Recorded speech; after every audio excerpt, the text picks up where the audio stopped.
Eh bien, bonsoir, je suis Lisa Bellucco, comme c'est indiqué. J'ai 31 ans. Je suis inspectrice de l'environnement dans le domaine des installations classées. Alors ça veut dire quoi? Ça veut dire que je travaille pour l'État et je suis en charge de suivre et de contrôler une partie des industries qui ont un impact sur l'environnement et sur la santé humaine dans le département de la Vienne. J'ai choisi de travailler pour le service public et dans le domaine de la protection de l'environnement parce que c'est très important pour moi de faire un métier en accord avec mes valeurs. Je fais également partie du conseil d'administration de l'association Agir pour l'environnement. Vous l'aurez compris, je me bats tous les jours, dans tous les domaines de ma vie, pour la défense de l'environnement et du vivant dans son ensemble. Je dirais même la défense des vivants. Pourquoi cette précision? Parce que, et je tiens à le réaffirmer aujourd'hui, nous portons, au sein de Poitiers Collectif, une écologie profondément sociale. Et c'est d'ailleurs ce qui m'a le plus plu dans ce projet. Nous n'accepterons jamais de laisser des personnes sur le bord du chemin, sous couvert d'urgence climatique. Mais ai-je vraiment besoin de le rappeler? Nous sommes tout simplement les héritiers et les représentants de l'écologie politique. L'écologie politique, c'est, comme le définissait le philosophe et militant Jean Zin, la prise en charge par le politique des effets globaux de nos actions en vue de renforcer notre autonomie. Dans la continuité des luttes sociales, c'est la conscience de notre solidarité globale, tout comme de nos limites. Cette fois, la liberté est un projet collectif d'émancipation. Le passage de l'histoire subie à l'histoire conçue, tournée vers l'avenir et sa préservation.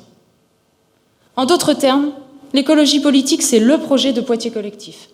Un projet d'émancipation collectif donnant à chacune et à chacun l'opportunité d'être enfin acteur. L'écologie politique, c'est un projet global et cohérent. Ça ne peut pas se résumer à quelques mesurettes de protection de l'environnement. C'est pourquoi, et j'y tiens tout particulièrement, nous rendrons notre territoire résilient. Alors la résilience, c'est quoi? C'est cette capacité à se remettre, sans séquelles majeures, des chocs, qu'ils soient climatiques, sanitaires, c'est d'actualité, ou économiques. Cette résilience, elle passe notamment par plus d'autonomie pour la ville. Nous pensons qu'il est du rôle d'une ville de pouvoir assurer le minimum vital à ses habitants au quotidien, mais aussi en cas de crise. Pour aller vers plus d'autonomie alimentaire, nous soutiendrons le développement d'une agriculture locale et respectueuse de l'environnement, notamment en aidant les agriculteurs à s'installer sur le territoire de Grand Poitiers.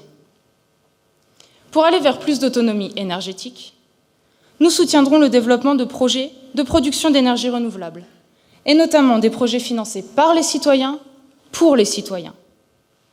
Pour aller vers plus d'autonomie économique, nous soutiendrons un développement économique, comme l'a rappelé longuement Bastien, essentiellement tourné vers les entreprises utilisant un maximum de ressources issues du territoire, aussi bien en termes d'emploi que de fournisseurs ou encore de matières premières.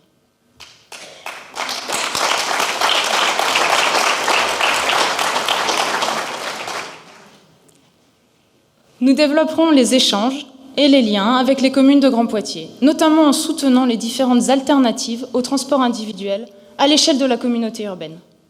Nous voulons une ville et une communauté urbaine se fixant le cap de l'autonomie. Si je vous parle de tout ça, si je vous parle d'écologie sociale, si je vous parle d'autonomie pour chaque habitant de Poitiers, c'est parce qu'aujourd'hui, les premières victimes des problèmes environnementaux sont les personnes les plus vulnérables, les enfants en bas âge, les personnes âgées, les personnes les plus pauvres. Vous trouvez ça acceptable à notre époque? Pas moi, pas nous. Vous n'en avez pas marre que 48 000 personnes meurent chaque année en France à cause de la pollution de l'air? Ça ne vous choque pas que des milliers de Poitevines et de Poitevins ne puissent pas se chauffer correctement en hiver? Comme beaucoup, vous pensez peut-être qu'on ne peut rien faire à l'échelle municipale. Pas nous. Nous, à Poitiers Collectif, nous avons la conviction que c'est là que tout se joue. Nous lancerons un grand plan de rénovation thermique des logements sociaux de Poitiers, en partenariat avec les bailleurs sociaux. Nous mettrons en place le permis de louer, déjà cité par Alexandra tout à l'heure, Et plus aucun logement indigne ne sera mis en location sur la ville de Poitiers. Et parce que nous pensons que l'exemplarité est un gage de sérieux, nous nous engageons à rénover le patrimoine municipal avec l'objectif d'atteindre un patrimoine à énergie positive. C'est-à-dire que les bâtiments appartenant à la municipalité produiront plus d'énergie qu'ils n'en consomment. Et ce, pour le bénéfice des usagères et des usagers, évidemment. Mon écologie, notre écologie, fait aussi de la place au reste du vivant. Nous, êtres humains, avons besoin d'être en contact avec la nature pour bien vivre. Chaque habitante et chaque habitant de Poitiers doit avoir accès à la nature près de chez lui. Nous pensons que c'est un droit pour toutes et tous. C'est pourquoi nous permettrons à la nature de revenir en ville, notamment dans les quartiers de Poitiers les plus systématiquement minéralisés les dernières années. Nous ferons de Poitiers une ville verte. Je suppose que, comme moi, vous n'aimez ni être stressé ni être anxieux. Récemment, je suis tombée sur un appel de 600 médecins canadiens enjoignant les villes à se verdir massivement. Selon eux, les bienfaits des arbres en ville sont multiples. En plus de réduire le stress et l'anxiété, ils permettraient de réduire les risques de nombreuses maladies graves. Et ce qui est intéressant, c'est qu'il n'est pas indispensable d'aller marcher dans la forêt ou au fin fond de la campagne pour bénéficier de ces effets. Une balade dans un parc urbain fait aussi bien l'affaire. Donc, quelles que soient vos convictions, je pense que vous serez sensible aux économies que peut générer ce type de politique publique sur les dépenses de santé pour toute la communauté. Nous développerons les espaces verts en ville pour le bien-être et la santé des Pictaviennes et des Pictaviens. La végétalisation des villes permet aussi de lutter contre les effets des îlots de chaleur. En période de canicule, il fait toujours beaucoup plus chaud dans les villes que dans les campagnes alentours. Cette différence peut parfois atteindre 15 degrés. Nous nous souvenons tous des 2 canicules de juin et de juillet dernier. Nous végétaliserons donc la ville pour ne plus étouffer l'été. La végétalisation des villes permet également de lutter contre les inondations, puisque l'eau s'infiltre au lieu de ruisseler jusqu'au cours d'eau le plus proche. Et enfin, en prenant un peu de hauteur et en pensant de manière plus globale, végétaliser davantage la ville permettra de contribuer à la lutte contre le réchauffement climatique. Car, comme vous le savez certainement tous, les arbres, et encore plus les arbres matures, absorbent du CO2. Alors comment s'y prendre ? Nous planterons à Poitiers 10 000 arbres et arbustes favorables aux pollinisateurs et aux oiseaux. Nous végétaliserons les bâtiments qui peuvent l'être. Nous soutiendrons le développement de voies vertes ou coulées vertes dans les projets d'aménagement. Nous aménagerons des oasis de fraîcheur au plus près de toutes et tous.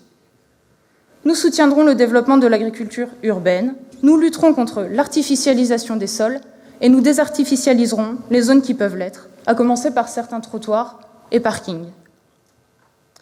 Voilà notre vision de l'écologie. Une écologie juste, une écologie sociale, une écologie qui prend en compte tous les vivants du territoire. J'aurais pu vous parler de notre volonté de laisser plus de place aux animaux et à la biodiversité en ville.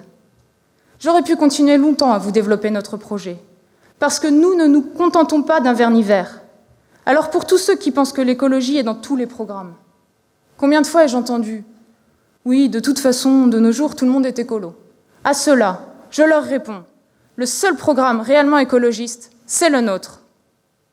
N'en déplaise à nos adversaires. Nous sommes les seuls à porter un programme écologiste cohérent qui ne laisse personne de côté. Nous sommes les seuls à avoir compris que l'écologie ne pourra pas prendre réellement sa place sans une démocratie vivante. Nous sommes les seuls à avoir une vraie ambition pour Poitiers. Nous ne sommes pas de simples gestionnaires, nous sommes des visionnaires. Nous sommes la révolution des idées, des personnes et des méthodes. Alors les 15 et 22 mars, votez pour Poitiers Collectif.